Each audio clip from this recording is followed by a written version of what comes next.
Le chemin vers la paix intérieure, comment surmonter les luttes de la vie grâce aux enseignements de Bouddha. Vous êtes-vous déjà retrouvé à lutter contre les défis de la vie, vous sentant accablé par le bruit constant et les distractions? Vous n'êtes pas seul. Nous faisons tous face à des moments de doute, de peur et d'incertitude.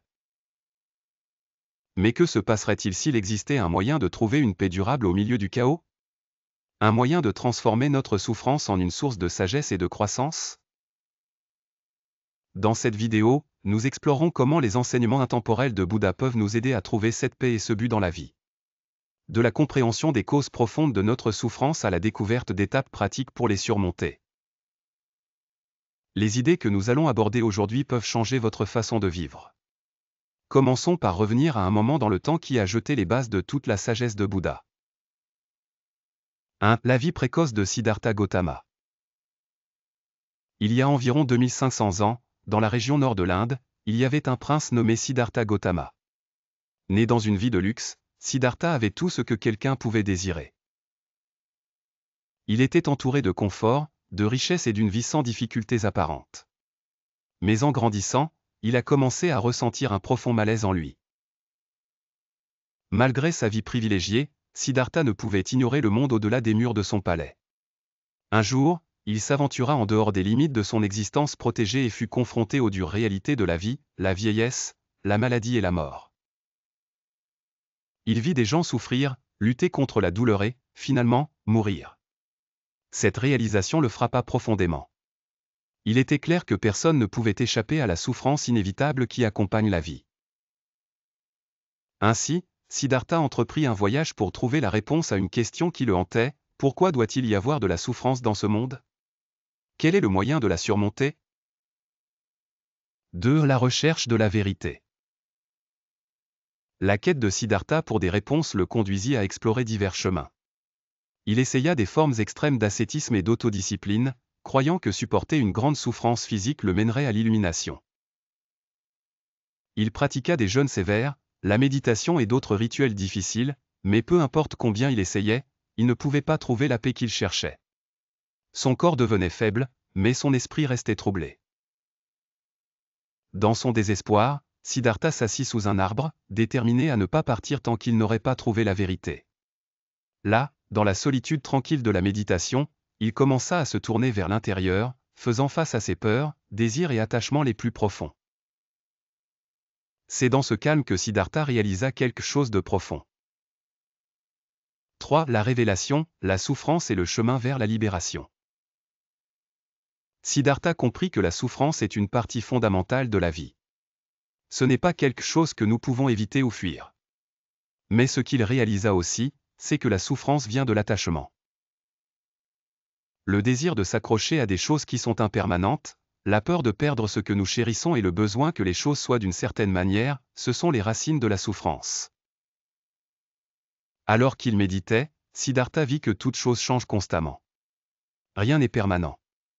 Et plus nous nous accrochons aux choses, que ce soit la richesse, le statut, l'amour ou même la vie elle-même, plus nous souffrons. Il comprit qu'en lâchant ces attachements et en acceptant la nature impermanente de la réalité, nous pouvons nous libérer de l'emprise de la souffrance. Cette réalisation le conduisit à un moment d'illumination profonde, et Siddhartha atteignit ce que nous appelons maintenant l'illumination. Il devint le Bouddha, l'éveillé, qui avait trouvé la vérité qui le libérerait, lui et les autres. 4. Les enseignements de Bouddha, le noble chemin octuple. Après son illumination, Bouddha commença à partager sa sagesse avec les autres. Il enseigna que le chemin pour surmonter la souffrance ne passe pas par l'ascétisme extrême ou l'indulgence, mais par une manière de vivre équilibrée et consciente. C'est ce qu'on appelle le noble chemin octuple, un ensemble de principes conçus pour nous aider à vivre en harmonie avec nous-mêmes et le monde qui nous entoure. Explorons ces 8 principes plus en détail. 1. Compréhension juste. Pour vivre une vie de paix, nous devons d'abord comprendre la véritable nature de la réalité. Cela signifie reconnaître l'impermanence de toute chose, le fait que la souffrance fait partie de la vie, et que nous devons lâcher prise sur nos attachements pour trouver la paix. Il s'agit de voir le monde tel qu'il est, sans illusion ni distorsion. 2. Pensée juste. Nos pensées façonnent notre réalité. Pour nous libérer de la souffrance, nous devons cultiver des pensées positives et constructives. Cela signifie abandonner la négativité, la peur et la haine, et les remplacer par la compassion, la gentillesse et la sagesse. 3. Discours juste. Les mots ont un immense pouvoir. La façon dont nous parlons peut soit guérir, soit nuire. Bouddha nous a appris à parler avec vérité, bienveillance et avec l'intention d'apporter la paix. Nous devrions éviter les mensonges, les commérages, les mots durs et les bavardages vides. 4. Bonnes actions. Nos actions créent notre destin. En agissant de manière éthique, nous pouvons éviter de causer du tort aux autres et à nous-mêmes. Bouddha nous a encouragés à vivre avec intégrité, à pratiquer la générosité et à agir de manière à contribuer au bien-être des autres. 5. Bonne vie. Le travail que nous faisons ne doit pas nuire aux autres. Bouddha a souligné que nous devrions choisir un métier honnête, éthique et bénéfique pour la société. Cela signifie éviter les professions qui exploitent, nuisent ou trompent les autres. 6. Bon effort. Pour cultiver des qualités positives et laisser aller les négatives, nous devons faire un effort. Le bon effort implique de travailler activement à développer de bonnes habitudes, pensées et comportements tout en abandonnant ceux qui sont nuisibles. Il s'agit de s'efforcer de progresser sans être attaché aux résultats. 7. Bonne attention.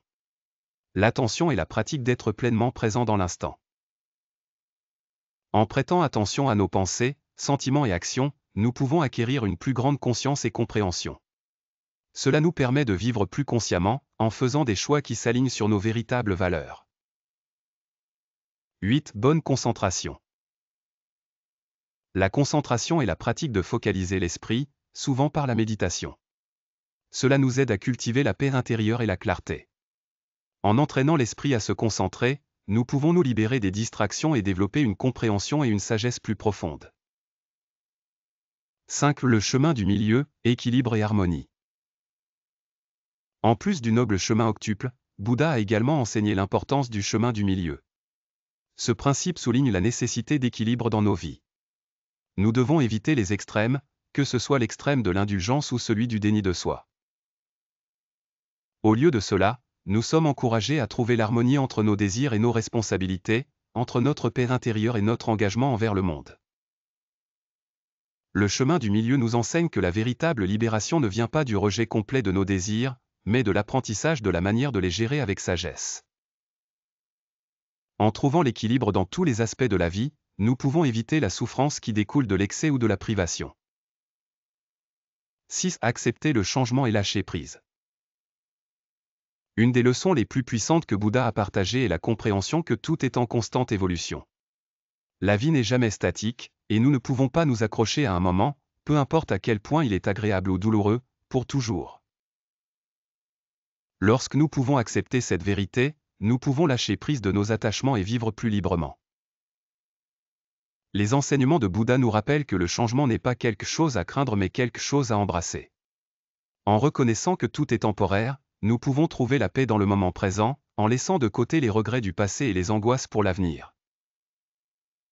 Cette étape pratique pour appliquer les enseignements de Bouddha dans votre vie. Alors, comment pouvons-nous appliquer ces enseignements dans nos propres vies? Voici quelques étapes simples mais puissantes. Pratiquez la pleine conscience, prenez quelques instants chaque jour pour vous asseoir tranquillement et observer vos pensées et émotions. Cette pratique vous aide à prendre conscience de vos attachements et désirs, vous donnant l'espace pour les laisser aller. Cultivez la compassion, cherchez des occasions d'être aimable et compatissant envers les autres. Bouddha a enseigné que aider les autres est l'un des moyens les plus puissants d'atténuer notre propre souffrance. Simplifiez votre vie, laissez de côté les possessions matérielles et les distractions qui ne contribuent pas à votre bien-être. Adoptez un mode de vie plus simple et plus conscient. Méditez, la méditation régulière aide à calmer l'esprit et à cultiver la paix intérieure. Grâce à la méditation, vous pouvez vous connecter au moment présent et accéder à la sagesse qui réside en vous. Lâchez prise des attachements, identifiez les domaines de votre vie où vous vous accrochez à des choses ou des personnes qui ne vous servent plus. En lâchant prise de ces attachements, vous vous ouvrez à une plus grande liberté et paix. 8. Le voyage vers la paix intérieure. Les enseignements de Bouddha nous offrent un chemin clair vers la liberté de la souffrance. En pratiquant le noble chemin octuple, en embrassant le chemin du milieu et en lâchant prise de nos attachements, nous pouvons transformer nos vies. Rappelez-vous, le voyage vers la paix intérieure n'est pas un processus instantané. Il nécessite patience, persistance et une volonté d'affronter nos luttes intérieures. Mais à chaque étape, nous nous rapprochons de la réalisation de notre véritable nature et de la vie en harmonie avec le monde qui nous entoure. En suivant les enseignements de Bouddha, nous pouvons trouver la paix, la sagesse et la liberté que nous recherchons. Merci de votre attention. Que votre chemin vers la paix soit rempli d'insight et de transformation. Restez conscient, restez compatissant et continuez à marcher sur le chemin d'une vie libre de souffrance.